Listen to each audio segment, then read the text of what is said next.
All right, let me get my... Oh, hold up. That ain't right. Oh, I gotta stop switching around equipment. Every time I switch stuff around, it like recalibrates the default settings on stuff. I wonder if there's an option to change that I'm just missing.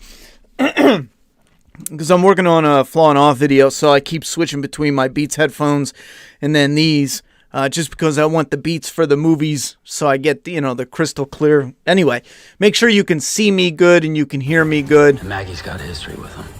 Does this mean you're coming home? We're going to talk about The Walking Dead. Can you guys see me good, hear me good? We're going to talk about The Walking Dead 10/18, the second out of the 6 bonus episodes. There's a straw poll in the video description, and I'm going to jump over here to the live chat. Excuse me.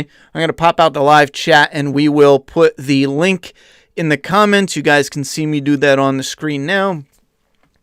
So that's the link to the straw poll. Go ahead and vote. The most boring episode. Well, I tossed that down there, Ronnie. Norman Reedus' performance really shined in this one. I had some good stuff to say with the performances. If you're new here, I'm going to dive directly into the review. That'll run a few minutes, and then we'll go into the fan feedback. We run anywhere from 45 minutes to an hour on this program every Sunday, following the new releases for The Walking Dead only. Anything outside of that, we're uploading, when I get time, flaw and all reviews for movies. Right now, we're doing the Friday the 13th franchise. I'm beyond excited to... We just started, but I'm beyond excited to get into that. Halloween Kills is coming out this year, so I got a bunch of slasher stuff that I want to do. And don't forget, if you haven't ordered yet, we still have a few copies left. Get the remaining stock of Doomsday Kingdom. Links below. Find us on Instagram. Our second book is going to be launching really, really soon. But if you want to grab what's remaining of Doomsday Kingdom, get it now because you get all the free bonus stuff with it. Like $80 worth of stuff for $30, I think, plus shipping. Anyhow. My God. Let me see. I'm assuming you can hear me, right? Because all my readings are pretty good. Pretty good. That's pretty good.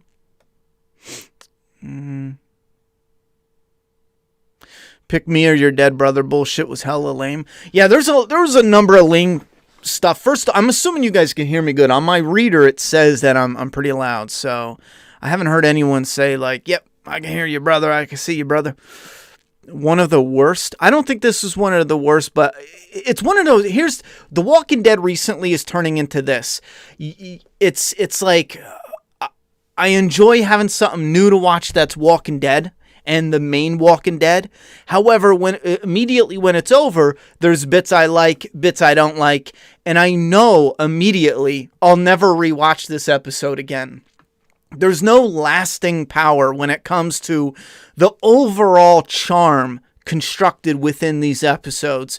Whether it's the performances, whether they're good or bad, whether it's the story, the landscape, the atmosphere, the soundtrack, no matter what it is, there's not enough in that equation of the whole to make me, and I'm assuming, and I think this is a very accurate guess, but I think the majority of people won't be revisiting these episodes with the same charm that they do most of the other Walking Dead episodes that get rewatched.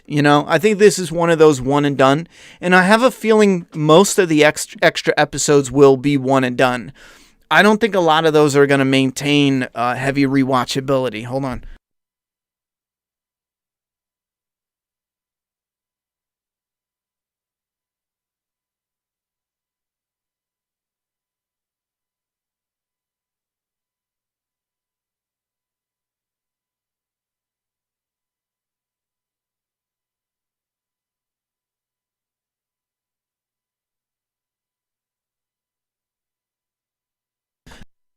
To go to bed. All right, so jumping into the episode early on, I actually liked it. I liked some of the charm, charm between the characters, And I think this episode, if I could just pinpoint something that's frustrating and annoying to discuss, it's kind of a cringe thing, but it's something that's happening in Hollywood entertainment with making strong, independent, generic female characters. It's getting to the point where it's ultra generic, where everyone's the same. And a perfect example is Carol and the girl, Leah, whatever her name is, both doing the fishing. They tried to make a joke out of it. The first time it was Carol, and it's been a few years, she got her first fish, first try, bang. And he was like, you gotta be kidding me. And then the second time he was teaching the new girl to fish with a stick, and she gets the first fish, first try right away. It was kind of like a running gag, but I think that's a perfect representation of how generic it is, where you can't incorporate more or different flaws in characters, or have female characters, work for certain things and build up. Everyone gets it on the first try. It's like the perfect, what's the word I'm looking for? It has the visual there. It's like, that's the way to do the most generic, independent, strong female characters we've been seeing for the past few years in Hollywood. They always get it on the first try, Anyhow. So the back and forth between Carol and Daryl, I actually did like. I liked the levity there and a little bit of playing around. It wasn't waxing this philosophical, poetic, our lives, this is how we live, killing type generic gibberish we've been getting. For a good chunk of The Walking Dead, I'd say somewhere around season 5 on, it started slowly, and we've just been getting these dialogue clusters of that poetic philosophical crap when it comes to, it's not how people talk normally. And there was some stuff in here, even the jokes that didn't hit, they were still comfortable and fun and light, because it felt like two people organically having a conversation. It was nice to settle in there. Another thing, this episode, the time bounces around like insane. It's insane. Now, I was keeping up with it. The only time I was a little confused was when he finds a dog for the first time. He finds this little puppy. I should probably rewatch this because he's chilling, and then out of nowhere, the little puppy. So I'm assuming at first viewing, this is how he finds dog for the first time. Now, after this, there's a time skip, and we see dog, and he's older. And I'm assuming, okay, that's him since he's had dog. And it was he found the dog, and I guess he let the puppy, he let him go, or the puppy ran away, or left, because the puppy's owner is the Leah girl. And again, this is one of those other intellectually retarded aspects of a written script I've ever seen. Daryl is confirmed in these woods, waiting, watching, searching, exploring, looking for signs of Rick. Signs of a zombie corpse, his clothing, his gun, friggin' anything. Just anything. Maybe not his gun. Whatever he left, his boots, Daryl is looking for any clue of Rick, of where he went, yada, yada, yada. Anyhow, I was just thinking, wait, Michonne found his boots. Didn't Michonne tell Daryl? I totally forget now, but that would be a dick move if she didn't tell him. She had to have told him, because why else would she be gone? So why is he searching it? Oh, no. That was in the time skip. So this is before, I had to catch myself. This is before Michonne left. It's in that before the whispers. So they're showing how Daryl, after when Rick blew up and all that, and, wait, no, they had the whispers then, because Rick blew up and there was the time skip and then the whispers and he was living on his own. Okay, so this was before the whispers and after Rick. So that little gap of time. So that does make sense. So he's looking for Rick. However, there's this moment where Carol goes, it's been 2 years or some shit like that. He's been out here for a minute. And at no point in time do they bring up the ridiculous fact that this girl's camp, and it's actually a cabin. It's not like a little camp that he built, and that's another intellectually stupid thing that this is Daryl. And I know he's going to be searching, but he has all the time in the world, and he has this little rinky-dink camp.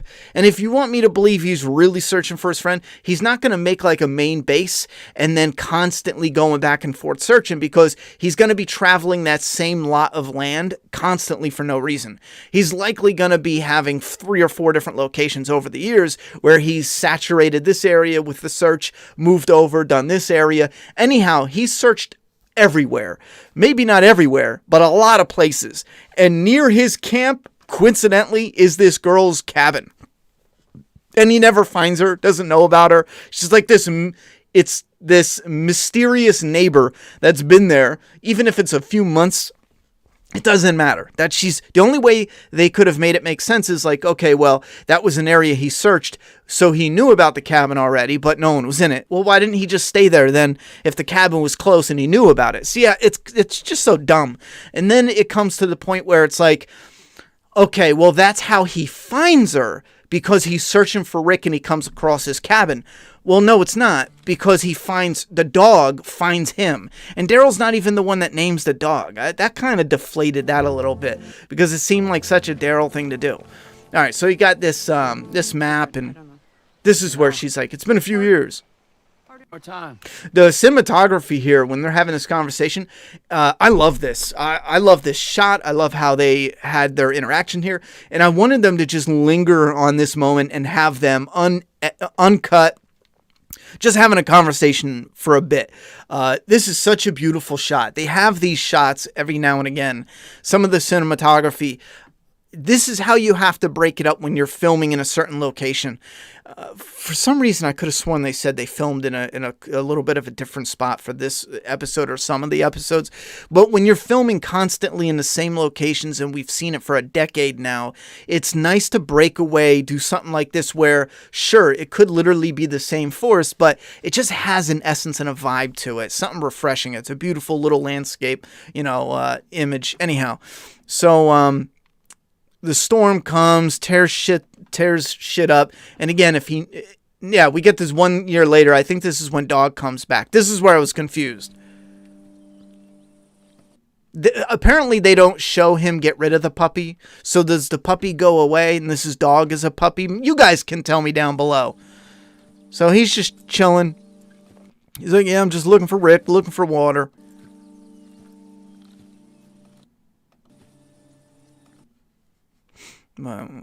Something happens here. He sees little animal got himself stuck.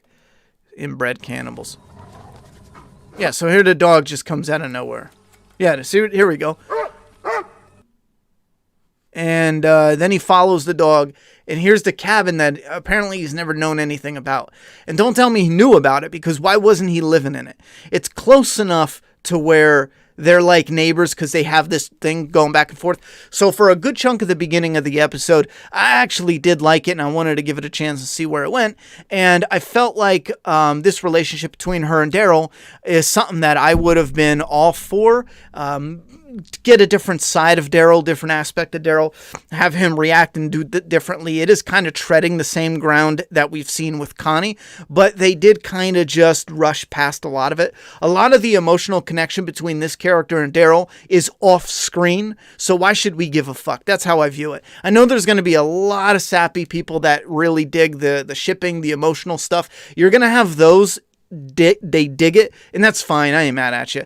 Then you're going to have the shippers that are going nuts. Like, fuck this. I want him with Connie. I want him with Carol, yada, yada, yada. So this is so the fandom's going to be obnoxious, probably, when it comes to this character. Anyhow, so a lot of the relationship is off screen. Didn't do shit for me. I was interested in some of it, but it just felt like filler. And even worse, it's in the past where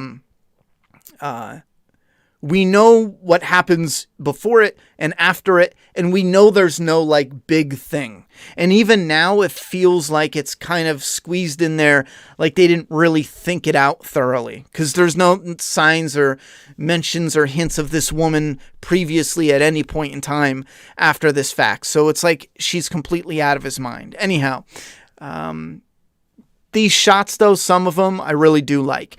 And they have an argument here. For me, this argument is terrible. The whole I don't know, don't come to my camp, and she comes to his, and the bickering back and forth, this whole shit. You were going.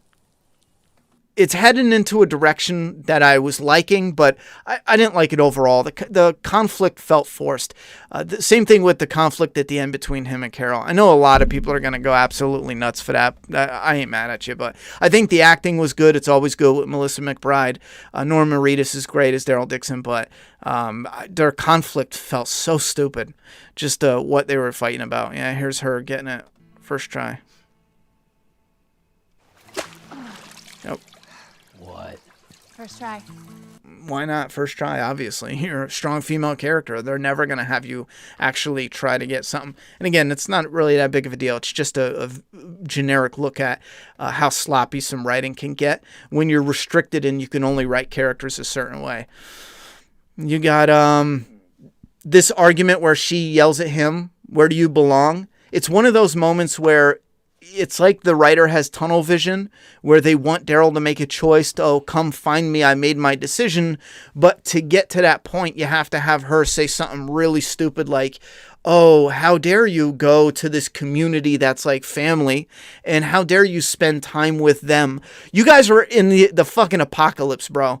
All you got is time. What the fuck are you talking about? Even then, if you're not growing crops, you're going to have to trade. And if he's in with this community and he knows these people, I guarantee you they're doing a lot of, they barter, they trade, they get food, weapons, I mean, whatever, clothing, other shit, I don't know, any other type of valuables.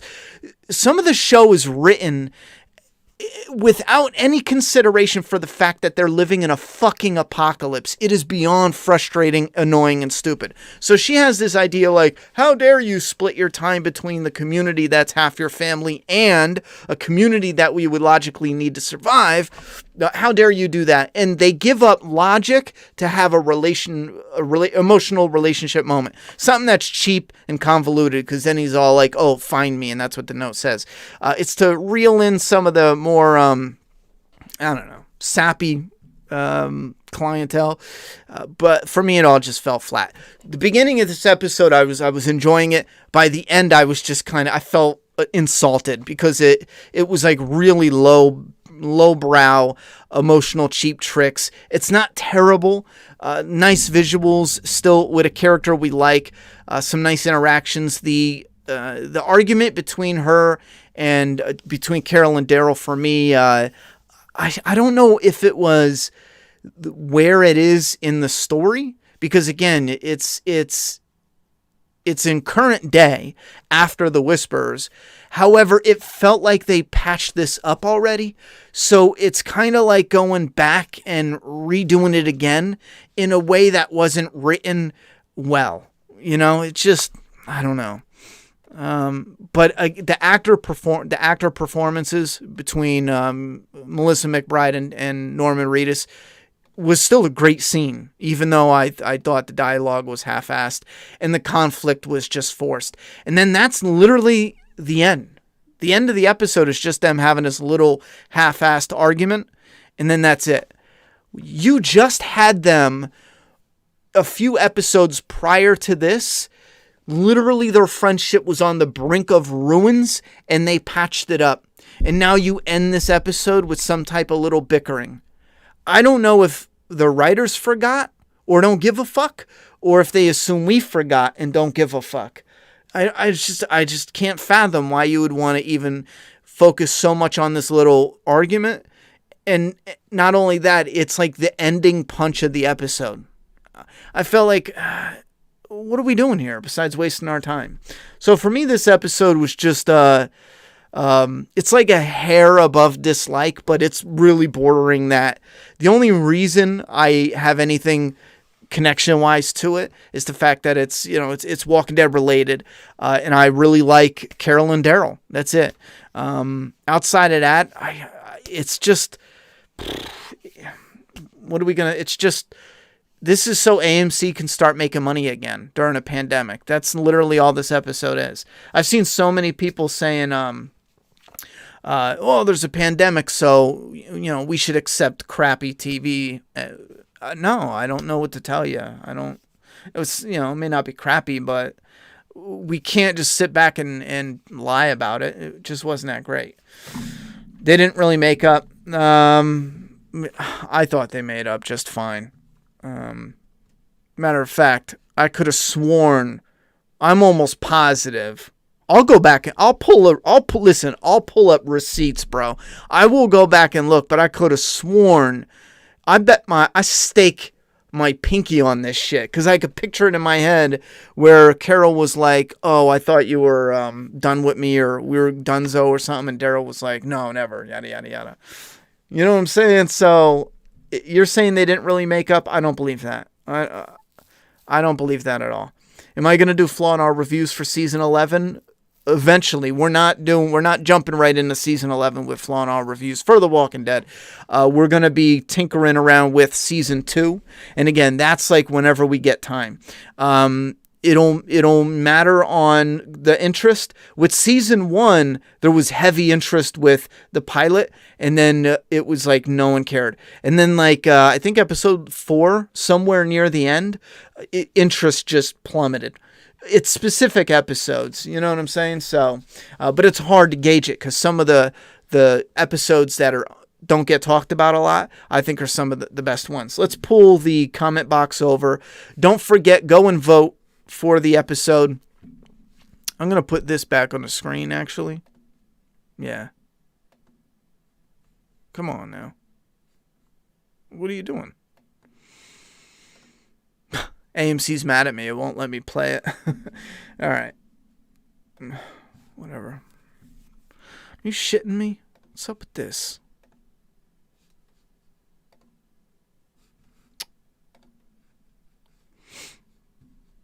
All right. The straw poll. I'm putting the link in the video description again. Maybe you guys did like the episode. I only saw a few people say it was boring, but I did see a number of people that were like in love with it. So I don't know. And I saw some people that were just downright furious because they shipped Daryl and Carol, and who was the other one? Daryl and Connie.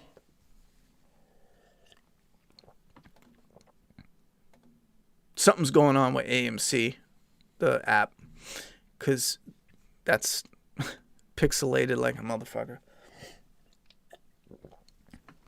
Go ahead and vote down below. We're going to be doing the poll in a few minutes. Yeah, I missed the time where I was excited about the Walking Dead episodes as well. I mean, I still enjoy watching a new episode. They just don't have the same fire they used to. Quick question. You think those lost episodes are going to add anything to the main story? Because right now, to me, I don't think so. No. Somewhere when they first got announced, I talked about how they were essentially glorified webisodes. They were just going to have, little bits and pieces here and there bouncing around between the characters, because that's how it was marketed. But the fan reaction online was kind of like, whoa, why do we need that? And something weird happened. The promotion was like, oh no, this is just extra episodes. We're going to be continuing on, when that was literally the opposite of what they said. They said it's not, they came straight out. Don't fucking tell me they didn't, because we did a video on it. They came straight out and they said it will not pick up where the story left off and run with the main storyline. It said that literally. And I felt like maybe the feedback was a negative. So then they came out and they hyped it up. And then I had a lot of people coming to me saying like, oh no, this is going to be fire. It's nothing like webisodes. But in all honesty, you don't need a crystal ball to tell that it was during a pandemic. These episodes are this way so AMC can start recouping some money, because they had to put everything on delay. These are basically as cheaply and quickly produced as possible, so that way they can start getting ad revenue again, getting their money back, getting their brand back, getting things in motion, getting some income coming back in and all that. They need that to pop off, and that's what these episodes are. I do have a feeling we're going to have 1 or 2 episodes that might have a heavy punch to them and actually might incorporate something into the main storyline. Like we already saw, the Commonwealth are supposed to be somewhere in these episodes, seeing as they just casted Mercer. I have a feeling we're going to get the setup to the Commonwealth, but that's going to come in 11. So in season 10, we're going to see them interviewed at the train yard, and maybe they'll hint taking them somewhere. But season 11 is where we're going to meet Mercer, the Commonwealth, unless that was one of the last things filmed, because everything is on kind of like a delay, the information between when they're doing it and when we find out about it. So I'll pause it there because that looks kind of cool. Do you think Rick or Michonne will come back for the final season in any capacity? I think they have to. The actors, in some way, to celebrate. There's got to be something. Like, for example, when Rick was going, they brought back Herschel for a final scene. They brought back Shane for a final scene. And it was the real actors. It wasn't like a mock CGI type thing. So I feel like, in a way, to end the season, they're going to do something. Now, is the character Rick going to be in present day? I don't know, because if there was no movie deal, I would say, yeah, I do think they're going to bring him back. But because in the movie deal, there's a lot to juggle there script-wise, I don't know. And again, Michonne's on the same boat. If this is it, then maybe there's a chance to bring her back. But then again, what's the story after that? If they bring Michonne back and Rick back for a finale with all of the characters, don't forget, it's not truly the end, because Daryl and Carol are going to continue on. So how do you do that and wrap it all up and keep the story so that they're still on the road? And I don't know. Been a long time. Hope all is well. For the first time in years, I'm actually curious to see the Walking Dead episode. Here's Negan, still waiting for a Rick movie. Yeah, I think Here's Negan might be one of the better ones. Also, what are your thoughts on HBO The Last of Us casting? I thought the casting was trash. Trash, and it was safe. I don't think I've ever seen a woman get more attractive with age, more than Melissa McBride. Yeah, she's beautiful.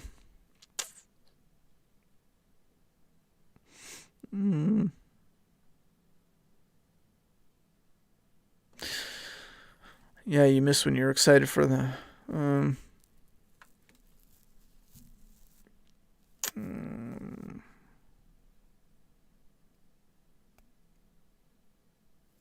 You should add stopped watching to the poll. No. I haven't seen a single Walking Dead episode for years, so won't vote. I'll be checking out Here's Negan, though. Just here for Ronnie and Matt fam. Well, thank you, Wankstain. Hope you're checking out those Flaw and All reviews. I'm trying to really get those picking up. I do got to get them posted more and more. I started shifting my future work schedule. I was doing Monday through Sunday, just, as much as possible.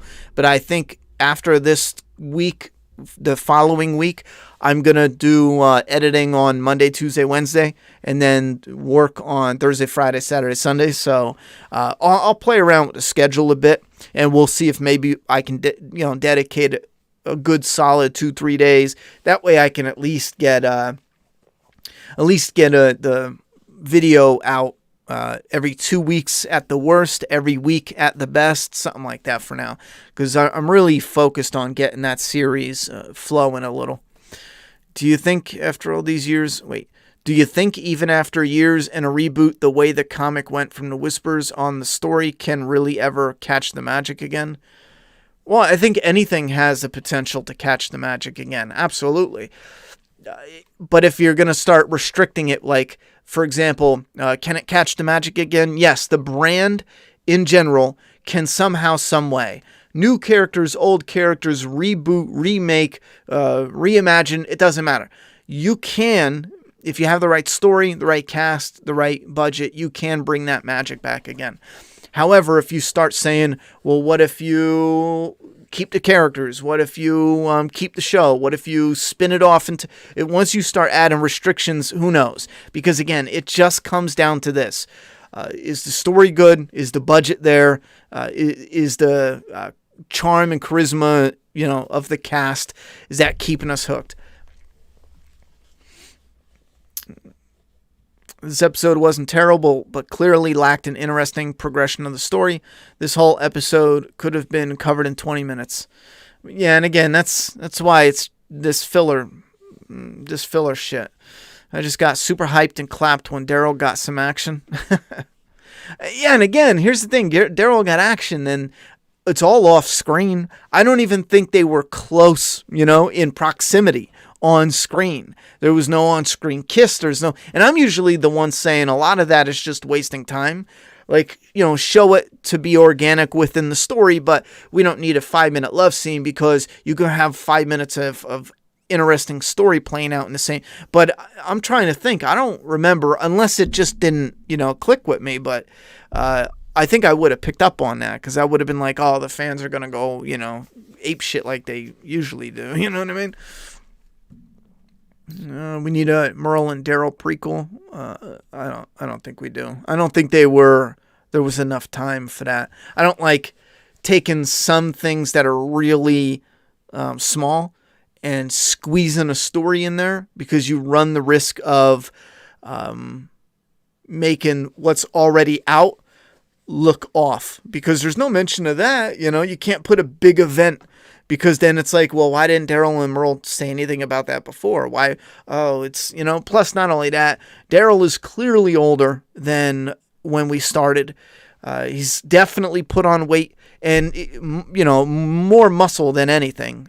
You can't fake that. Go back and watch the old, he was definitely slimmer. He put on some muscle. So I don't know. I don't want any more prequels like that, unless it's something of substance. Brother, you're my favorite YouTuber. Screw YouTube for messing with the videos. Yeah, I think everyone's just got to deal with that shit. I don't know if there's anything to do to fix that. The plot hole that bugs me the most in this show is what happened to Merle's meth. I know, right?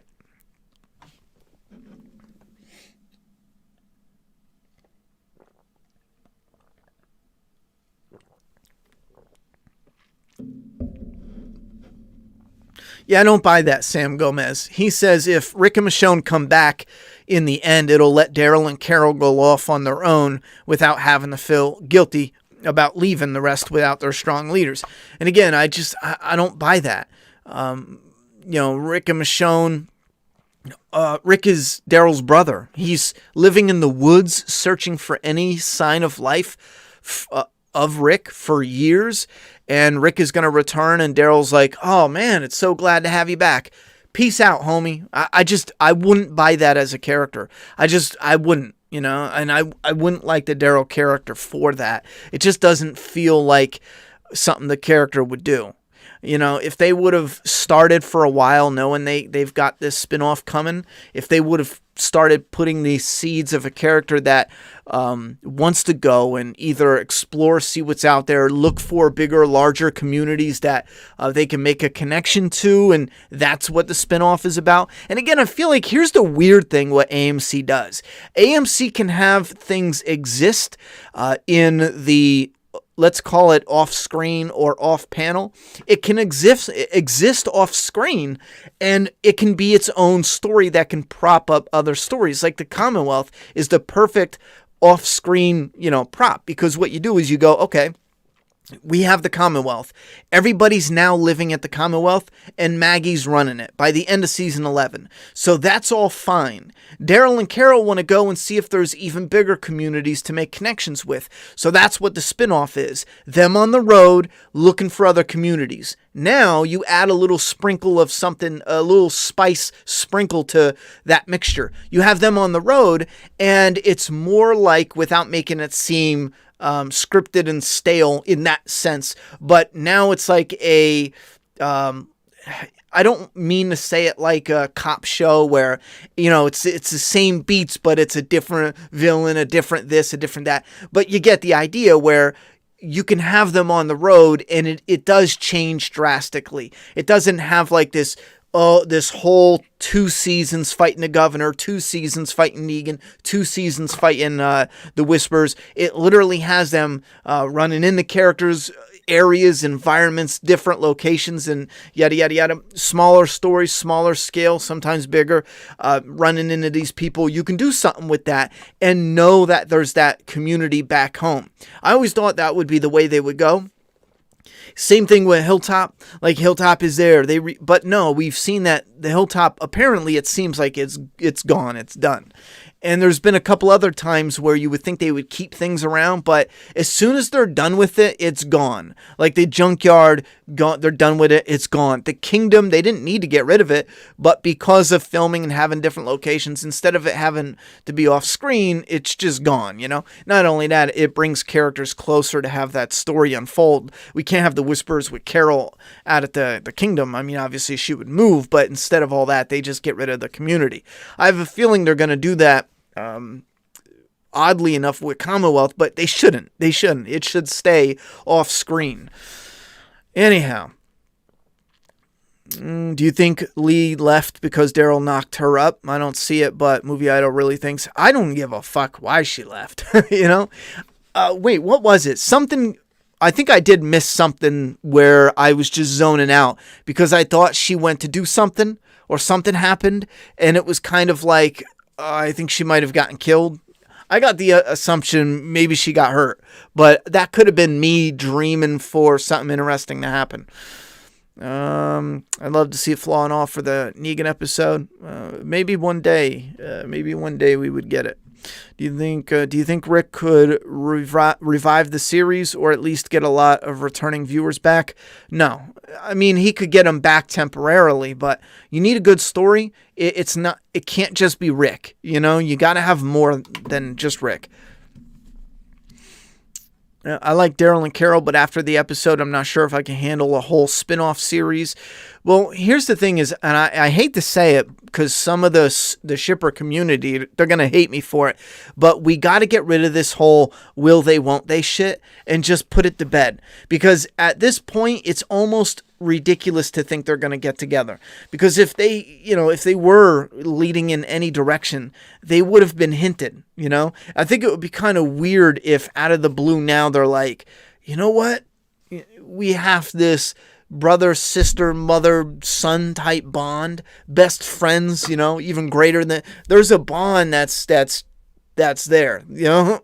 It's insane. I don't see what Dick and Puss has anything to do with it. And that's all you add when you add an intimate relationship.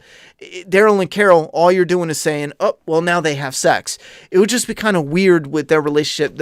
Now they're like, oh, you know what? You've been here in front of me for 10 years, but I just suddenly realized I'm in love with you.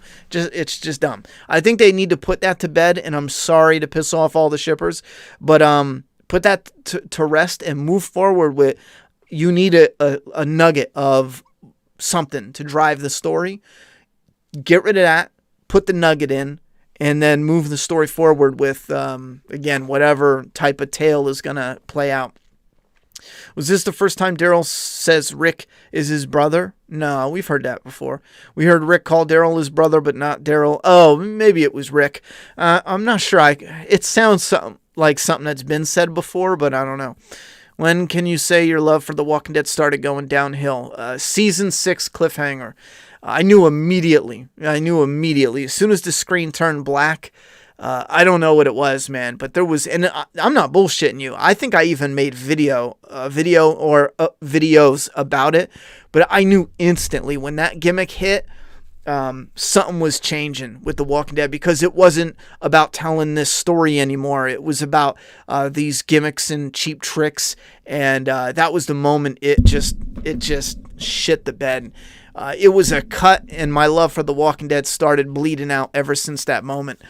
And because again, they just took momentum of the momentum of an emotional connection within the story, and they just stabbed it, right in the soul, and you'll never get that back again.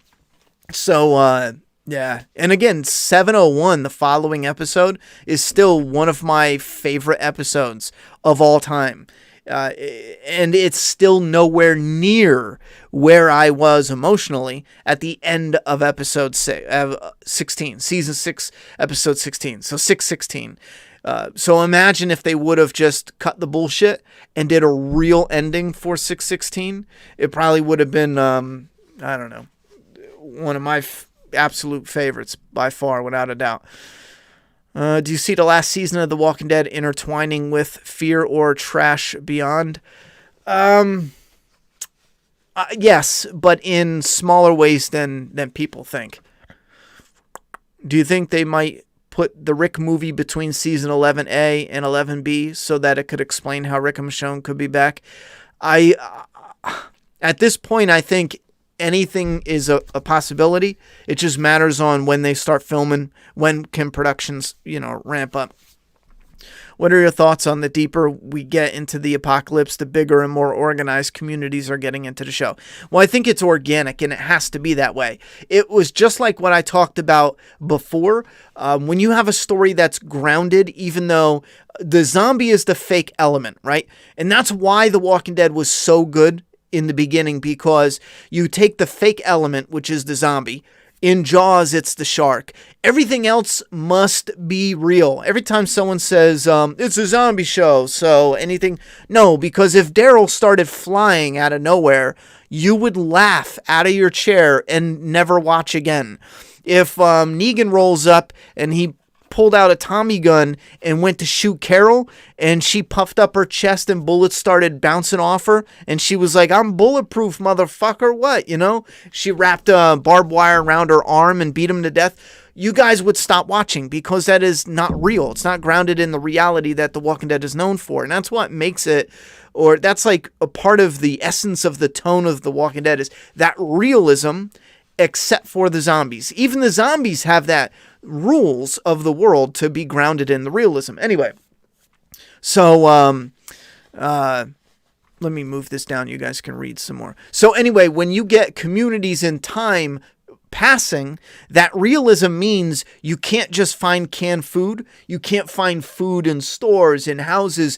You need to set up a community, and you got to grow your own food. There's no way to survive 10 years into the apocalypse without growing your own food. So the story demands that they have more organized communities.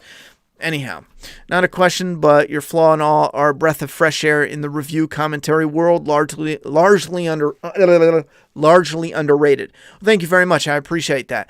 There's a lot that goes into them. I'm really hoping that in a few more months, maybe, if I get lucky, I can have more time to dedicate on them. But right now, the main thing I'm focused on is we meet here every Sunday to discuss The Walking Dead until it's over. And then however often I can, I'm going to be doing the Flaw and All review. That's it for the next few months. That's all I'm focused on. I think the searching is from guilt, not his love of Rick. Daryl's plan had Rick out there alone. That's fine. I'm not going to tell you what to think. I can't swallow that pill. I could swallow there's guilt there for sure, but to say it's only guilt and not his love, I can't swallow that. That pill's too big. It would be cool for them to end the show with a flashback of the whole group, tie up loose ends, and set up the Rick movies. I think they'll save the true ending for the movies. That's tricky, because now it's going to get into what's the true ending. They're going to end the main show with some type of, and it's not a conclusion to the characters, but it's some type of end to the main series, because we know these characters are going to continue after. If the movies happen, if the spin-offs happen, those characters are going to continue. So you don't know where the definitive conclusion until they die, or The Walking Dead ends completely. You never know when the final ending is. So sure, they could put the final ending in anything. Just watched The Road yesterday. Have you seen it? Would love a future Flaw and All. Yeah, The Road is on the list. I actually picked up the Blu-ray of that for a Flaw and All like a year ago. I already knew we would eventually get to The Road. The zombie element just took too far of a back seat in the show. That was something I was thinking about a lot. When you even think of the zombies in the show, it's taken a back seat so much so that it feels like the writers, as they're writing the story, begrudgingly throw zombies in. Like, they're walking through the woods. I forgot. We need zombies. Here, they throw a knife into a zombie's head. I really think when they move forward with the spinoff, they need to focus on get some people that are true zombie fans. Don't pick your friends. Don't pick, your family and your, associates and people who have the same beliefs as you. Find a passionate zombie fan that is a talented writer in the proven in the industry already. Or an up-and-comer that's in the industry. Pick someone that you know, bring them in, and have them focus on a great story, but a zombie story, About flaw and all reviews for The Walking Dead, can you just do the premieres and the finales? For right now, no. We might end up doing that, but for right now, we're going to give at least season 2 a go for its money, at least up until the Sophia reveal. The reason why the premieres and finales, I'm hesitant to do that is just because by the time we did all the premieres and finales, we would probably build up a decent chunk of people, interested in that series, and it would just, I don't know, be just weird and ridiculous to have to go back now and then go, okay, well, we're done. We want more. Let's just do seasons, episode 2, or let's just pick the best episodes. And then it's like, well, which ones are the best? What about the ones I think that are the best that aren't rated the best? So, Manny, it is an option, but I'm kind of hesitant yet, maybe that's the next step we take. Carol is a Terminator. She's the Terminus Terminator. I'll probably never watch this episode again. I will not either. So far, these COVID episodes are just depressing me and how bad the quality has dropped. Game of Thrones season 6, 7, and 8 is The Walking Dead 3, 4, 6, 7. Well, I don't know what the fuck you're saying, Jon Snow. You know nothing. Was it me or did the lady who originally owned Dog change character? No, she didn't change character, but she did kind of look a bit different. I think maybe it was the lighting,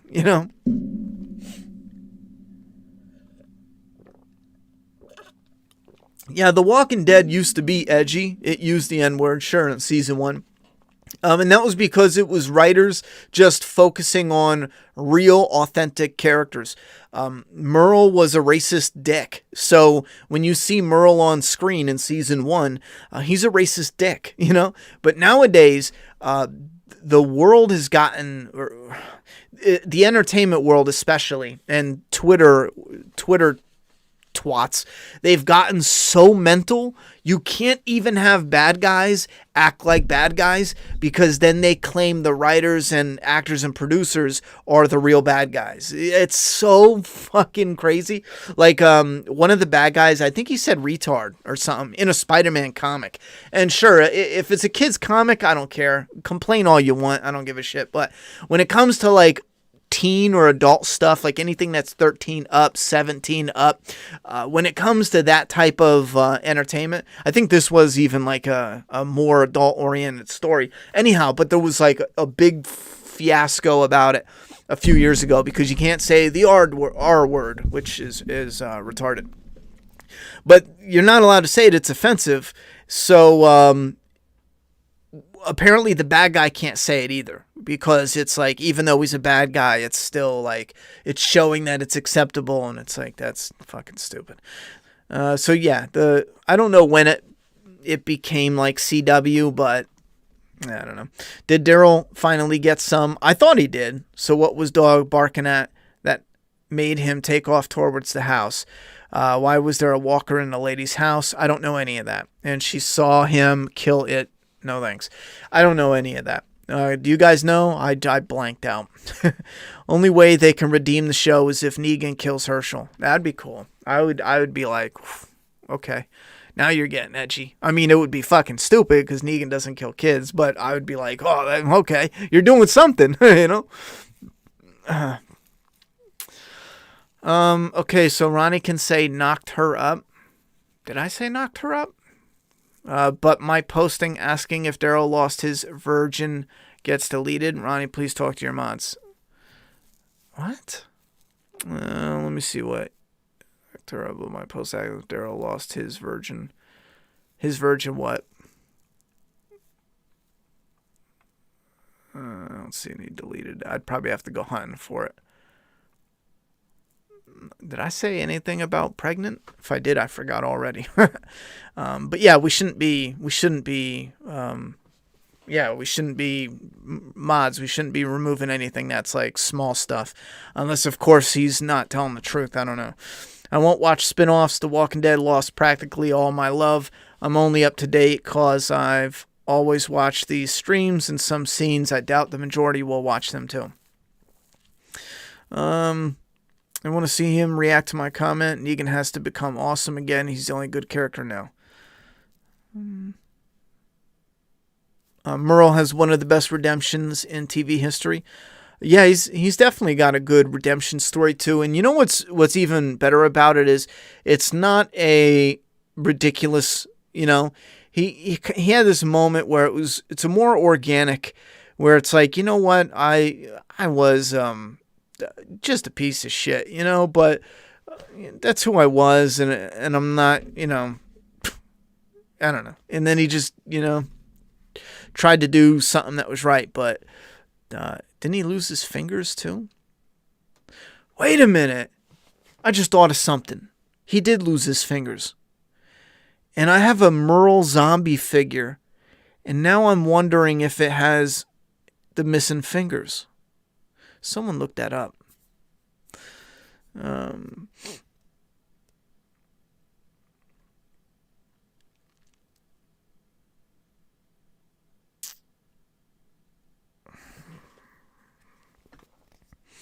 Yeah, Andrew Lincoln said that too. But again, that's in the context of the story. It makes sense. What I mean by character change was she seemed so hard and angry, but then later she was crying and to a stranger about her supposed to be son. Oh, I'm not worried about that stuff because you're in a situation where you can't trust anybody. Yeah, you're not going to want to be all meek and timid and emotional and sappy. You're going to look like you're a crazed killer, and you're going to be like, what are you doing in my cabin? So I don't buy that, XL. I agree with a lot with what you said, but I think you're now looking for stuff to pick out. The episode is bad enough. You don't need to really look that hard, Daryl was an absolute stranger. They're in a zombie apocalypse. Of course, she's not going to try to show any weakness whatsoever because that would be death to her if Daryl was really a threat. And then later, when she realized that he's just a regular guy, of course, she let her guard down and opened up a bit. That's very that's very believable. That's something that normal people do in real life. So I'm not really worried about that. All right, let's get to the straw poll. I want to see what you guys have to say about the episode. I do have a feeling most of you might have liked it more than I did. I'm only saying that because I am guessing, or I do believe, I fucked that up, but I feel like the majority of people that are still with the show, they haven't left it, obviously, and it's because, we're all still kind of here. The majority of us left. It's going to take The Walking Dead to really screw up before they start getting hit with heavy negative critique about the episode.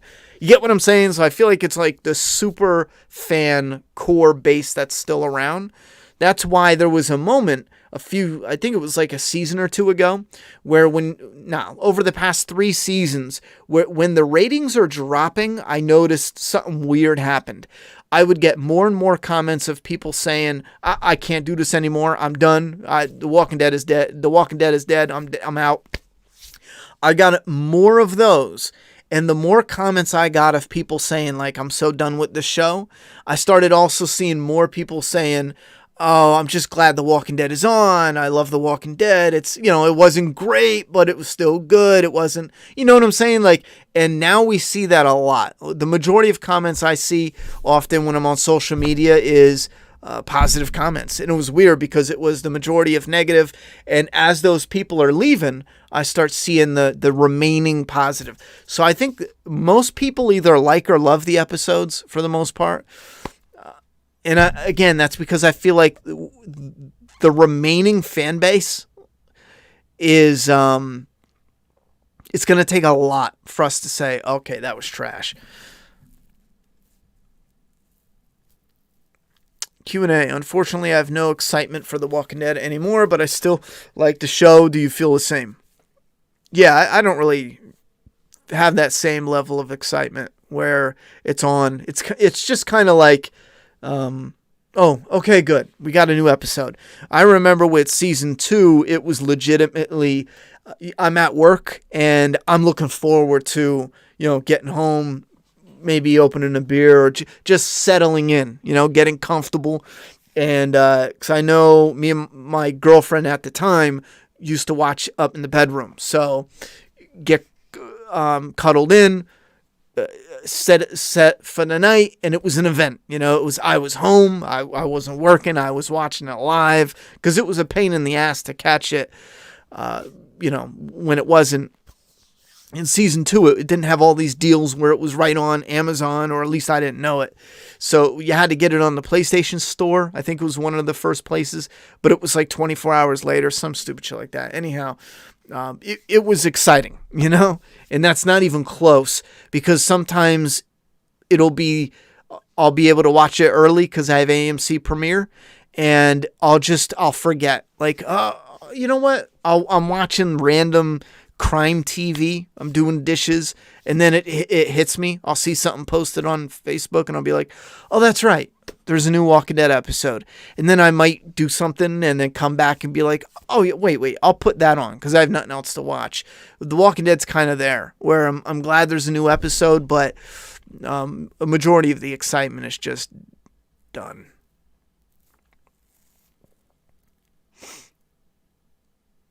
Yeah, and that's a shame, too. A lot of what we saw in the earlier seasons wouldn't, like Carol. Carol's such a great character to look back and see the difference between Carol in the earlier seasons to Carol of today. Because in the earlier seasons, she was a character that today I think would never get made, especially by the group that's running the show at AMC in the writer's room now. I don't think a character like Carol would even get close. If you tried to write her, you'd probably get called a Nazi. You know what I mean? You wouldn't even be able to do that at all. Carol is very, early on, is very relatable to a lot of women. And her growth and how strong she gets, I'm sure there's some women that look at that in an inspirational way. I'm sure there's some women who even look at that and they relate in a certain way. There's a lot of different factors there. So that growth with that character is fantastic, especially where she started and where she went to. But yeah, it would never get done nowadays. And even if it would, it's more on the rare aspect. They need to hire amputees to play walkers. 10 years in, these joints would rot away. Yeah, they have in the past. I know that from the behind-the-scenes stuff, but I think it would probably... I don't know the details behind that, but it would probably be... at least you get people in there with some disabilities, ship a bunch of them in and get them paid, get them on set. That'd be fun as hell, and it would fit really well with that. Maybe it's something they don't need to do because of CGI, but still, I think it would be cool. If this dude in The Last of Us show doesn't nail Joel's voice, I think it's unwatchable. Ellie too, kinda. I don't think they're going to nail the characters. I don't think they're going to even come close. I think it's going to be cosplay, fancy cosplay. Why can't Daryl have a regular relationship with the lady in the show? I was waiting for him to make some type of move in this episode, but Daryl seems like a virgin or something. I don't know. With season 11 almost, Death coming before the Rick movies, it's hard to see how they don't shit the bed writing-wise. Your opinion? I already stated my opinion. It hasn't changed. It's a problem. I don't know. And again, it's not a problem if Rick doesn't come back, but it's the final season, so you'd want the actor and Rick to come back in some aspect. So I don't know. Did you see we are getting a new Gremlin movie? Yeah, I'm hyped for that. Yeah, people are too sensitive these days. Let's do the straw poll, and then I'll answer the last few questions and then we'll get this shut down. I'm gonna have to hit the boring, and this is real tricky because I like Melissa McBride and Norman Reedus a lot. So even when I'm not really interested in the story that's being told, their charm still wins me over.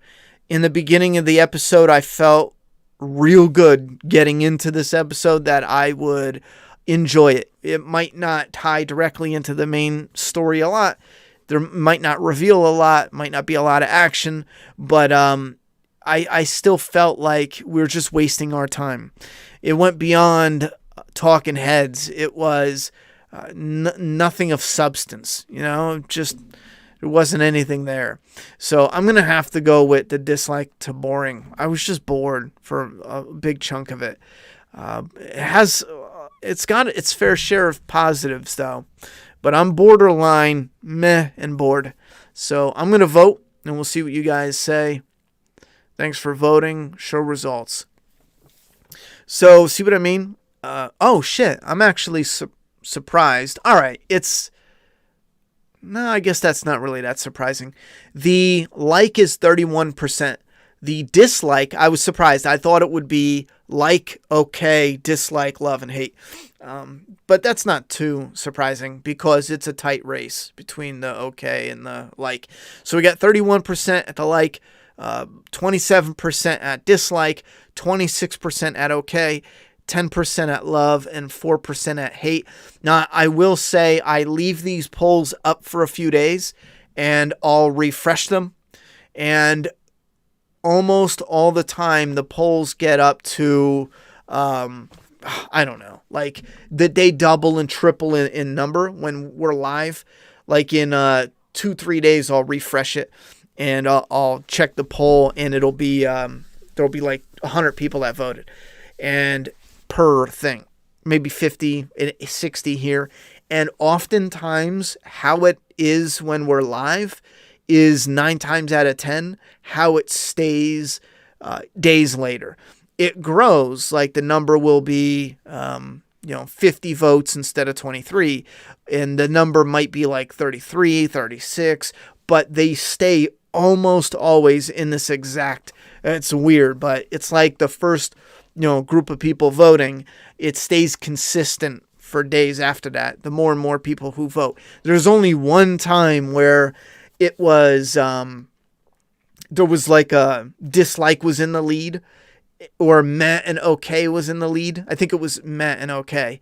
And 2 days later, I refreshed it, and the like just took it out. I don't know who was voting, but a ton of people who loved the episode showed up and they voted the shit out of it, like, look, we just had 3 more people vote for like, so it's gone up some.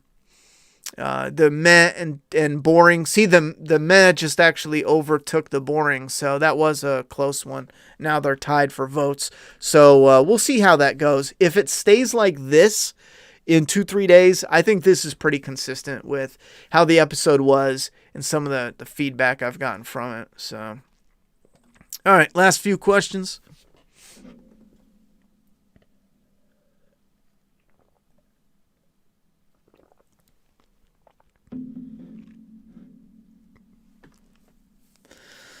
Sucks how the times have affected entertainment everywhere. Last of Us 2, for example, is 100% a product of its time. I agree with that. Same as most things now. If The Last of Us 2 was written side by side with The Last of Us 1, I think we would have gotten an incredibly, wildly different product. Even that alone, side by side. If it was written without the current landscape of social media, I feel like that's a heavy influence on people's insanity. I don't know. We can't have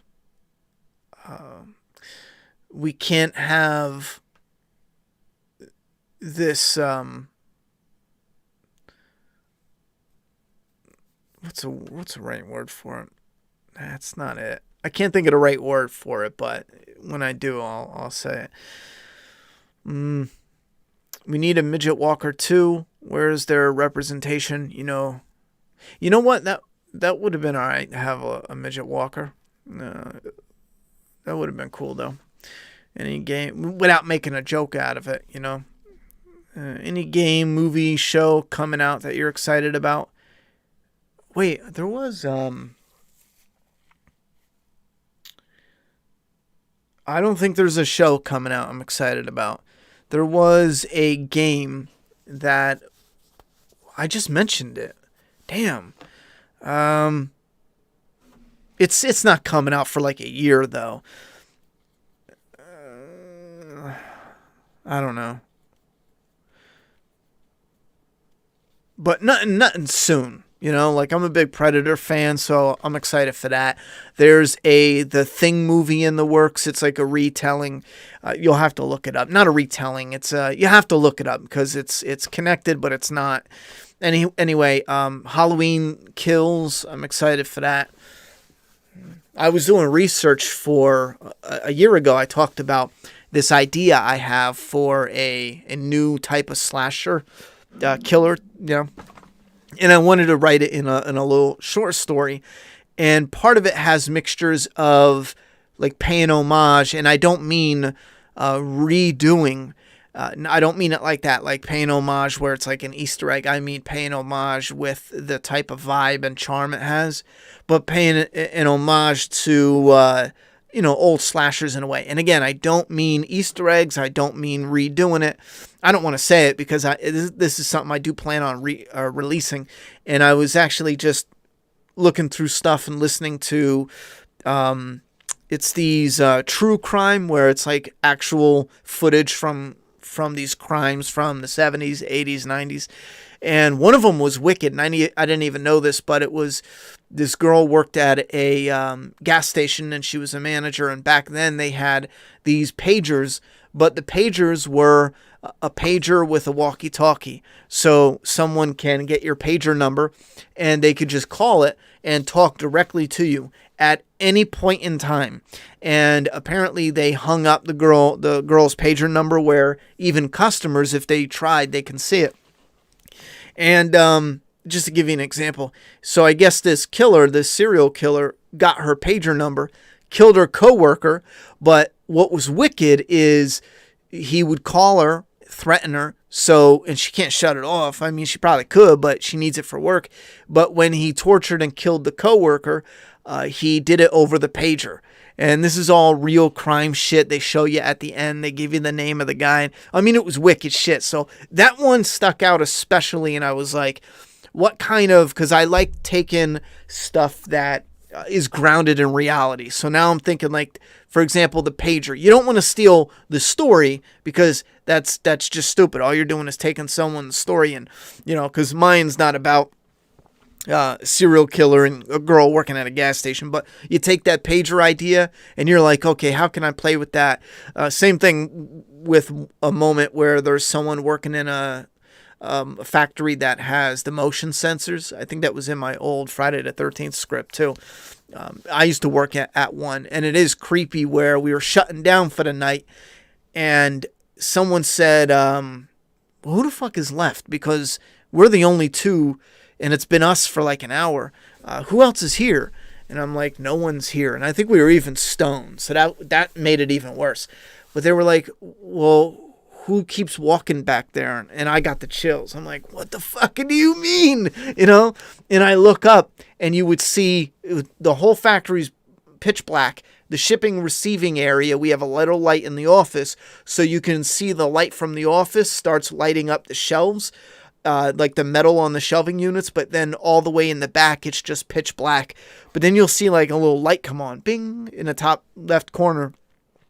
And you'll see it, bing, and then bing. And then as, by the time 4 or 5 lights come on, as if someone's walking to the aisle, the lights that were on start to go off, and it's just like you're sitting there like, bro, I'm not going back there. I think we were stoned. I'm not going. I think that was... old homeboy. I'm not afraid of ghosts, so I didn't give a shit about ghosts. But if it came to like some weirdo, crazed, slit your throat type psychopath, I'm like, listen, bro, I got I got no dog in that fight. I'm out. Let the fucking owner deal with that shit. 83 people voted. Yeah, I think it's going to hold strong on there. But yeah, taking ideas like that. But I don't know why I started talking about it. Oh, we were talking about movies and games and stuff. But I still really want to do that book. But I'm piecing some of it together still because I like the idea of the killer. It's kind of like, he's got he'll have a mask look to him similar to what we got Jason and Michael and even Leatherface. That ghost face. He's got some type of thing on his head. But I do want to pay homage, but I have to be careful on how it's split up. We need all right, when did Colleen die? She's not dead. She's just out there. Do you ever think about doing a review for a movie like Life Force? I don't think I've ever seen Life Force. Is this a new one? That sounds like this old movie I watched a long time ago. But are you talking about a new movie? Because I don't remember any new movie, Life Force. If you don't like this episode, I heard episode 21 is going to be the most boring episode. I heard that too. I'm not looking forward to it. It's the Daryl and Carol episode. Oh, 21 is a Daryl and Carol episode. I heard 21 is one of the worst episodes ever in the history of The Walking Dead. And that's weird because that's the final episode of the season outside of episode 22, which is the Negan episode. So it just seems weird to me that, essentially the final season 10 episode, which could have any possibility connecting with the main story. Negan's going to have a loose connection, but he can't really, they're not going to go, here's Negan, and then in the very end go, oh, and by the way, here's the people who met the Commonwealth. They're being interrogated. That would be absolutely disjointed. So, I don't know. Have you seen the new Wrong Turn movie that was released a few weeks ago? Yes, I did with the intention of doing a surprise flaw in our review for it, which is probably not going to happen as I envisioned, because no, it's definitely not going to happen because there's no way I can get a physical copy. I tried to look it up, and I guess it's digital now, but they don't have a physical release. And I have the gimmick where I put the movie on the shelf with a score on it. So I skipped it. But now, I did watch it, and there was a cinematic seriousness about it I really enjoyed. The characters are cheap and generic. It's just like, what's a generic version of a kid of today, And it's kind of like, it's just cheap and generic character-wise. The bad guys aren't as scary. There's just rednecks, essentially, That's not what they are. I'm just saying it's basically rednecks, but yeah, there's just no. I did like the end. I was really annoyed. The end, the part I liked the most was taking place during end credits. I know it's supposed to be like an end credit scene, but for me, it was kind of a cool ending, the way the character was shaped and how she ends up. And I was just like, you so don't give a fuck about your movie. Your ending, I thought it was a badass, little moment. Plays out over end credits? Like, if you don't care, why the fuck should I? So, the new Wrong Turn can fucking get eaten by cannibals. I don't know. Evil Dead and Alien game coming. Yeah, the Alien one, unfortunately, is a co-op game. I was real upset. It looked great, and then I saw that it was a co-op 4-player, some shit, and I was like, oh, man, I like my single-player games, man. And then Evil Dead, I don't think I even saw the game advertised, so I'll have to look that up. Were you mad that we didn't hear more grunts from Daryl in the cabin? Yeah, we should have had all the grunts we can imagine. You're kind of late to the stream, but do you think Daryl is asexual? I thought he's supposed to be getting some in this episode. I'm excited for a Days Gone sequel, so am I. And final season to Better Call Saul, otherwise I'm very burnt out on a lot of stuff right now. The Thing retelling sounds interesting. Yeah, The Thing and Days Gone for sure. I'd love to see your slasher idea done in comic form. I think that would be kind of cool. I think a book in a comic, I think it would work better for readers, just to get that type of that chilling type of suspense and tension that you get from reading something that has a bit of because I'm hoping it comes out real creepy, and there's real creepy moments, and I'm picking from stuff that has just totally made people shit themselves in real life. Listening to all the true crime stuff, I think I burned through like 5 seasons of this true crime.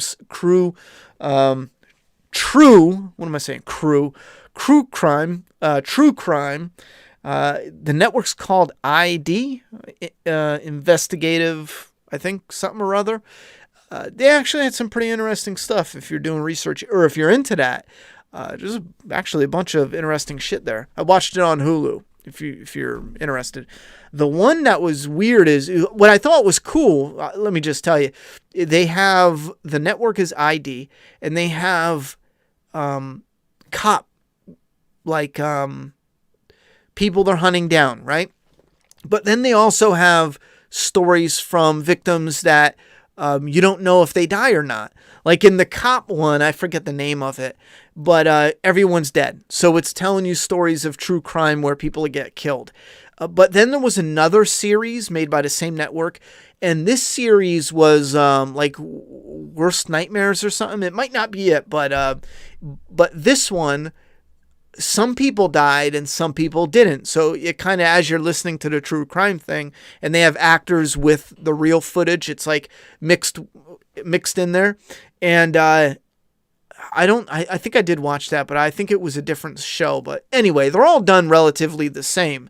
But it was kind of cool because then you're like, oh, you know what? Okay. And you're rooting for them. And then some of them get killed. Some of them make it. And some of them that make it, it's like, holy fuck, like, holy fuck.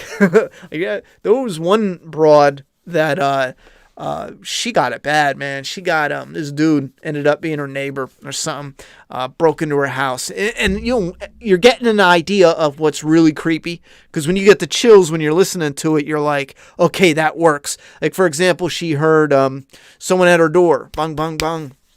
She goes, who's there? And he's like, yeah, I broke down. Can I use your phone? And she did the right thing. She was like, no, no. Like, we had that happen when I was younger. I remember someone coming to the door like, brah, brah, brah. Can we come in and use the phone? And I think it was my mother there. And she was like, no. Was it my mother or babysitter? Something like that.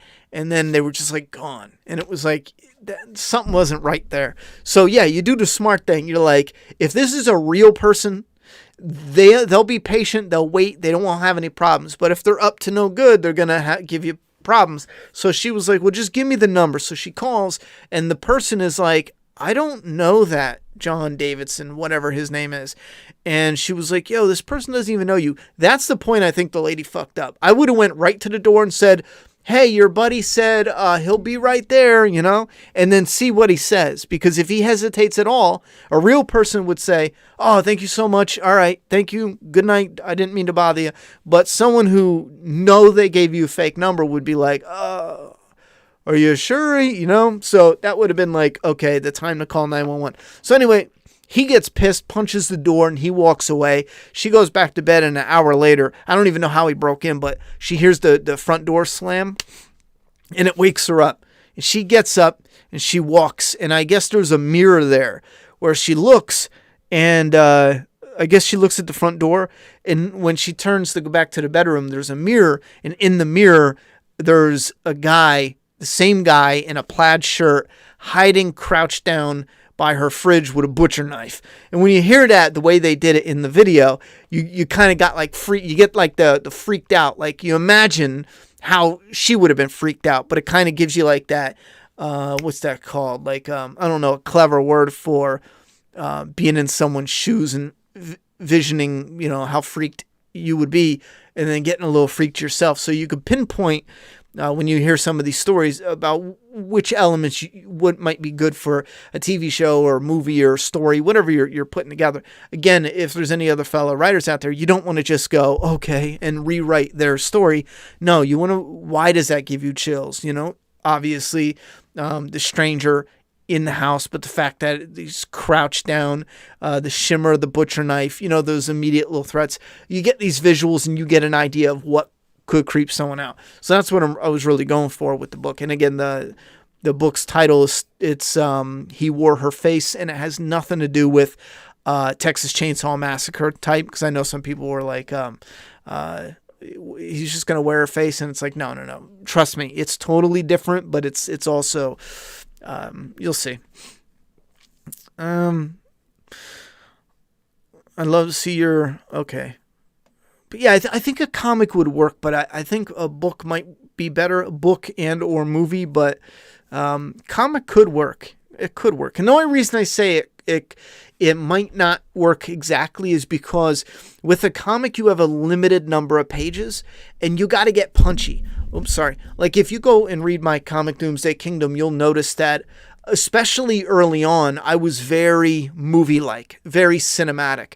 When a character got off a horse, you saw him get off the horse, you saw him, like it was purposefully done, but I also realized quickly when we get further on with the story, I can't do it. I can't do it because so much of the story will be cinematic where you're going page after page of essentially a storyboarded movie.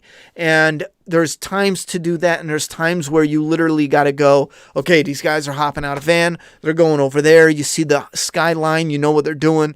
Cut to interior. They're stuffing money in a book bag because the person reading already knows what they're going for, knows what they're doing. So you got to skip those moments where they go upstairs in the building, yada, yada, yada, because comics are so thin. So to make a creepy story that way, you could do it, but you also risk losing them on some of those creepy moments that are cinematic, what did I just call it? Whatever. Will the Days Gone sequel have a multiplayer mode? I don't know. I'm assuming most things are going to have a little bit of a multiplayer mode. The ending of Wrong Turn was stupid. Who rolls the credits while the movie is still playing? I couldn't stand that. I did like the ending. I didn't think it was the greatest ending. I thought it was kind of like, well, this is like a 1990s, early 2000s, something that we've already seen before, but just done in a different way. You're the man. Thank you very much. I look forward to the streams every time. Long-time subscriber, big fan. Well, thank you very much. I'm glad you're here supporting. Let's get the last few questions in. Anyone has a question, shoot it to me now. We're going to wrap this up. We got even more here, and it looks like this will be the final tally. The meh and okay is kind of breaking away a little bit, but it looks like it'll hold that. I would imagine it's going to linger right around here for the rest of the voting period. The game Sons of the Forest that I told you about a few streams ago had a first game called The Forest, which has gameplay on YouTube. Sons of the Forest. That doesn't sound familiar. I'll look it up. I know you mentioned it, but the one I was talking about was it looked like a... Fuck. This is an old one.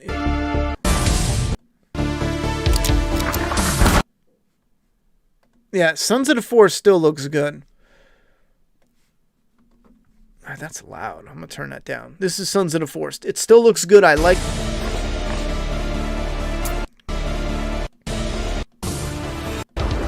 this.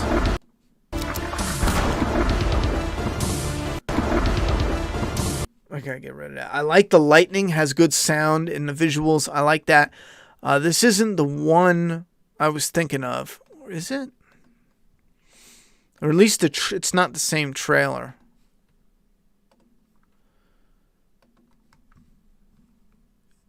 I don't think this is it. The one I was thinking of is a different one. Oh, man. What was it? I just showed it off. I just showed it off like 2 weeks ago. But there's the Sons of the Forest, and then there's another one that was, I mean, it could be Sons of the Forest, but it was inside. It was like I don't remember. It was inside like a jacked up hotel or some shit like that. Leia would never have existed as a character if season 11 was not delayed. Absolutely. That's right. Do they spring a son or daughter on Daryl in the spinoff thinking ratings? Here's my problem with that. A child grounds the character. You have a character that travels and goes with another character. I don't see the logic there. So I know a lot of people are running off with this child thing, and I'm just not sure where the logic is when it comes to scripting the story, because Daryl's leaving for unless they surprise us, but he's supposed to be leaving with Carol for the spinoff. If they stay where they are, I don't understand, unless that's their plan, is to keep break off with the main show and you have a new kind of soft reboot with Daryl, but it's still there in that area. It just doesn't make any sense. But sure, they can bring the kid, but I feel like it grounds it in a way that it's unnecessary. So, I don't know. I'm going to have to say it's always a possibility. And I'm sure the more people are going to say, oh, Daryl's a dad, Leia's going to come back, I bet you any money that writers didn't even think about it. In 4 years, it's going to happen just because fans are going to predict it to death, And it feels like we get that a lot with The Walking Dead, but that could be possible. I love ID True Crime. Yeah, they do good shit. This episode was a lazy way to shock the audience. They had a chance to incorporate so much more, Rick reveals, and missed their chance. Well, here's the problem. They didn't have a chance because this episode takes place after Rick got blown up and before the Whispers. We already know he didn't find any evidence of Rick.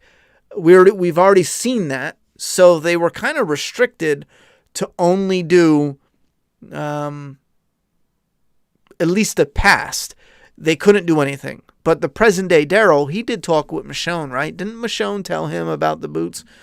Why do I feel like Michonne didn't tell him about the fucking boots?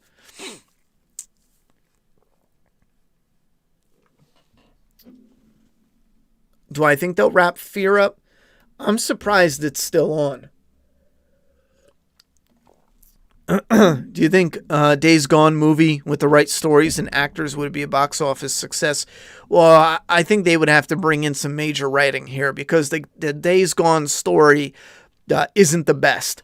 It's not the best. It's great for an open world game, but for a story, it has a great concept, But how it's written, no. I would change a lot, especially with finding the wife and the person. I mean, they would really need to change all that to where she can't leave right away. Having her free to come and go and them be on different page, no, that's all whack. But they did it because it made sense for the gameplay. After these Walking Dead episodes, will you do more streams or just Flaw and All vids? Really missed your presence here. Well, if I can get the Flaw and All reviews, let's say we got 10,000 people watching each one as I'm putting them up, I can dedicate more time to getting those and have one a week all the time. Constantly. So I just need to build it up, get a good amount of people going, oh, okay, there's movie reviews, instead of people going, oh, okay, this is a Walking Dead spot, So if I got a good 10 to 50K watching as I'm doing it, the presence would be every week, Flaw and All, bang, bang, bang. I mean, that's my main goal. That's where I want to be. When it comes to doing the streams and stuff, sure, for Patreon, for supporters, once we're on that flow and I get my feet grounded again, we can do, streams and gameplay on the Ronnie Hayes channel. We can do stuff like that.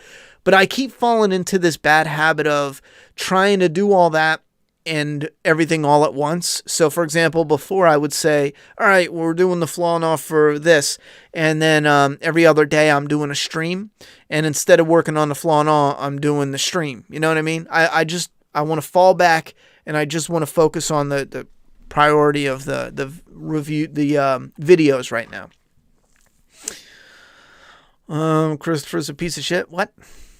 I didn't realize season 11 starts this summer instead of October. I saw a teaser tonight. Yeah, I saw that a few days ago. The Forest is part 1. Yes, I think that did surprise me a bit too. I don't know why. I was just assuming it was going to be in October. Oh, that's the game. That's the game, Project Ill. Wangstein says, speaking of games, Project Ill. I don't even think it's called Project Ill. I think the video I watched was called Project Ill trailer. Bam. January 29th. What's up, Okay, this is some fucking asshole talking. Give me the goddamn trailer. I fucking hate when they do that. First thing that pops up should be the goddamn trailer, not some idiot talking about the trailer. Is this not the trailer? It's 10 Lords of Plumbing.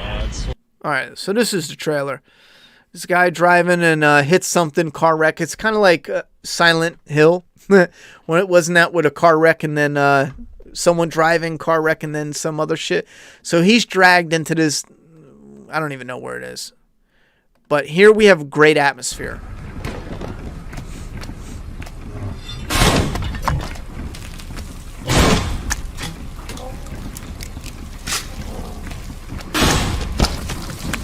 I will admit, on my big monitor, the graphics look like dog hair ass.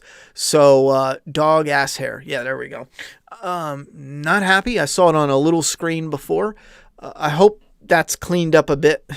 But what I like is no accompanying music. I hate when they do that music. I like where it's an option. Once I'm done with the immersion part of the video game, I go back and replay it, and oftentimes I will pop on the music.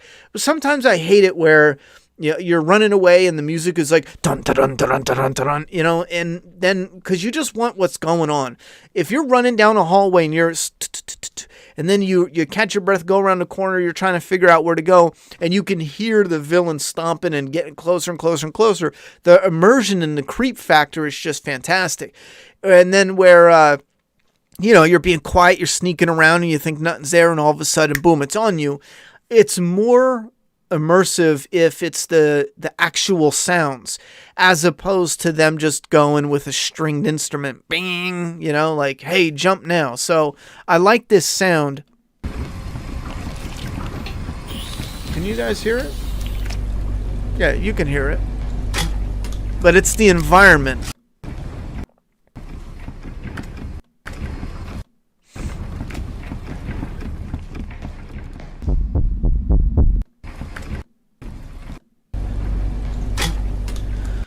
But I don't think Ill's going to come out in 2021. This always happens where there's a game and it gets shown, we get hyped, and then it comes out like a year later, 2 years later, when they say it's coming out now.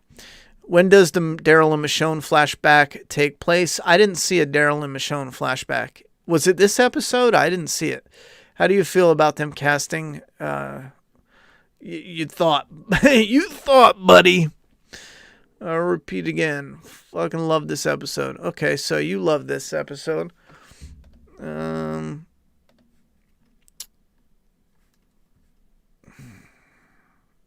Thoughts on Reapers having a connection with the CRM? I don't really care. It's possible. I don't really care. I'm trying to think of why. Like, what would it matter? And it's not to connect them, because we already did that. We've already made and established the connection. It has to have a value somewhere. It can't just be, and this is where I think some predictions kind of fail, and writers kind of fail when they do shit. Like, it can't just be it has to have some weight to it, something of value that follows. Having them connected, if it's just that they're connected, well, what does it do? Does it give us something of value with the conflict? If that's the case, then okay, but what? Is it that they're against the CRM? That doesn't make any sense. It doesn't matter. They're already against the CRM because the CRM is bigger. I'm sorry, not the CRM, the Commonwealth, but If they are with I was thinking of the Commonwealth, but if they eventually attack the Commonwealth. Yeah, I was thinking of the Commonwealth, but you're talking about the CRM. I don't see what the point of them. I'm not really sure what the point of them would be, unless it was like they are dressed differently to be camouflaged within the wilderness, you know? But why would he have... Well, he's got enough artillery. Yeah, he could kind of be that, but I don't understand why he wouldn't be recon. He said Pope marked you. Again, with the connection, you could be there, but what's the point? The Commonwealth, the CRM, if he just did the recon, figured out where they were, went back and told the CRM, they could have wiped them all out. So I'm kind of like missing it. Ronnie, what up? You think we're going to see a Negan and Daryl fight this season? I don't think so. Will you ever consider a PlayStation? Consider on PlayStation? I don't know what you mean. Will you ever? I don't know what you're talking about, brother. Just let games be games and movies be movies. Really tired of this crap. The last HBO is a wasted chance to be blah, blah, blah. I hear you, but I want to see that world. They didn't do the good on casting, but I want to see that world. Have you seen Black Christmas? Oh, it's a classic. Yep. No one knows Rick is alive, but Judith and Michonne, they didn't tell anyone for some reason. No, that's dumb. I think you're right, but that is hella stupid. Yeah, that's so stupid. That's stupid enough to make me not want to watch anymore. I forgot. That must have been, I had to have ranted about that because that's hella dumb. Off topic, what do you think happened to Kenny in Telltale The Walking Dead series? Did he actually die or just went away and lived somewhere? I really don't care, but I think in people's stories it's different, right? With my story, he lived. Someone else told me he died in theirs. I think he's just fucking out there blowing himself. Between Merle, Abraham, Negan, who's the funniest character? Probably Merle. 4K trailer of Ill looks better. Okay, that's good. Did you see Fear the Walking Dead, the new homosexual character? Derek, you tried, brother. I mean, with X Scars, when Daryl and Michonne were looking for Rick. When does that take place? Oh, the X Scars takes place right after Rick, don't it? I mean, I'm assuming. I'd have to go back and really think, but I'm guessing because they did the time skip and that was when the Whispers were showing up. So it would probably be a little bit after Rick. Yeah, because Judith was still small. So the friendship bracelets that Carol and Daryl made were because the lady in the house, I saw she had the same friendship bracelet. I missed that. Not a shipper, but why do you think they had Daryl learn ASL for Connie and cry after the cave explosion? I thought that was a sure sign they'd be in a relationship. Well, she just left to film something. She's coming back. You know? How has Gabe not told anyone about the CRM helicopter he saw in season 9? Negan didn't tell anyone either. You know, and I don't know how everyone's keeping these fucking secrets. That must have been the biggest plot hole on The Walking Dead. Negan saw it in 8 as well. Yeah, those are huge, terrible plot holes. The Reapers seem like a copied version of the Rattlers from The Last of Us 2. Yeah, they are. When The Walking Dead ends, who do you believe will get Rick's comic book death? Last question I'll answer, and then we got to shut her down. I believe we don't need Rick's death. Will we get it? Possibly. At this point, it doesn't make any sense because it's not Rick. It would just be doing the death to do the death. Because what character are you going to insert at the last minute? Have a big grand speech. He's kind of like the beginning of what leads to peace and the communities being connected and new law and yada, yada, yada. And then they erect a statue of him. What character are you going to do that with? You know, it's not Daryl because he's got his own show to do. And then if you bring in a new character, it's going to feel forced and cheap. So I think I've been saying it since the beginning. They can do Rick's death, but they shouldn't because it's cheap and unwarranted. It's unneeded. It's unnecessary. All right, I'll see you guys next Sunday. I'm just double checking, make sure I didn't miss anything. I did a video on my Ronnie Hayes channel, by the way, talking about the meaning of the golf club within the Last of Us Part 2. I know, yeah, Neil Druckmann said it was it started because the media twisted his words, though. The real quote is it was he got whacked with a golf club, and that would, was essentially where, because I think in the original draft, she stabbed him, and it got turned to the golf club because he remembered getting cracked in the head with a golf club. But I did a video explaining the symbolism between a golf club if you want to check it out. But yeah, I am similar to an open world zombie game, any zombie game, period. Open world, closed worlds, circle jerk. But I got to get going. I'll see you guys next Sunday, and stay tuned. I'm going to do my absolute best this week. I'm a little busy on Tuesday, but I'm going to do my best this week to get us a Friday the 13th Flaw and All review. Now, part 1 was claimed, even though I did a re-edit and re-upload, but it was manually claimed again. So any and all help, whether it's through Patreon or directly through PayPal, if you're interested in that series and you want to keep it going, the more assistance we get, the more we can shift time over to strictly editing for that. So bear with me. Hopefully in a few months we'll be on the right path to doing that as the main series and constantly putting it out. But I'll see you guys. Stay safe, and I'll see you next Sunday for episode 1019. Oh, and thanks for the support so far. It's been a rough year, probably for everybody. All right.